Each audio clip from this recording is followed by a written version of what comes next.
My boss said I was too honest for the banking world, so I introduced him to a masterclass in financial deception and watched him get arrested in his golf shoes. For 3 years, I worked as a junior analyst at a prestigious financial institution. My job: review high-stakes loan applications and flag anything suspicious.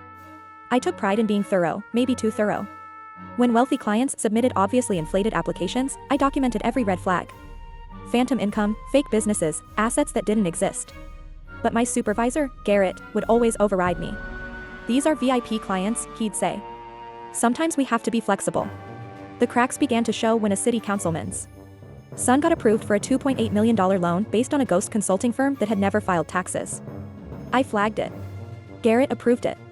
3 months later, the kid vanished, the loan defaulted, and the councilman claimed ignorance. I started saving everything: emails, approvals, audio memos, screenshots, into an encrypted folder disguised as a boring marketing report. But the breaking point came when Garrett approved a $4.5 million loan for one of his country club buddies. The guy's restaurant chain was bleeding cash, and he had no assets to cover the loan. I laid out the entire risk profile in my report. Garrett called me in the next morning and fired me. No warning. No discussion. Just, "You're too honest. It's bad for business." He had security walk me out, like I was the criminal. What he didn't know was I'd already been emailing all my findings to myself for months. That night, I stayed up building a fake consulting firm, Pinnacle Advisory Solutions. I bought a domain, created LinkedIn profiles, built a fake team, and even listed fake clients and press clippings. Then I reached out to Garrett, pretending to represent a mysterious investor looking for alternative financing.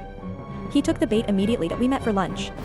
I pitched the most laughably fake crypto venture imaginable: insane profits, zero regulation, and a business plan full of buzzwords and lies. Garrett grinned and said, "I can fast-track this." Within a week, Pinnacle Advisory got pre-approved for an $8.2 million loan. That's when I dropped the hammer. I sent a full report to the Federal Banking Commission, the State Attorney General, and Channel 7's investigative unit. I gave them everything: years of fraud, discriminatory practices, my recording of Garrett approving my fake crypto scam, and emails bragging about flexible lending standards. The story exploded. By noon, federal agents froze the bank's assets. Garrett was arrested mid-golf game, still in his spikes. The bank collapsed within 6 months. 12 execs were charged. $63 million in fraudulent loans uncovered. 6 months later, I testified before Congress.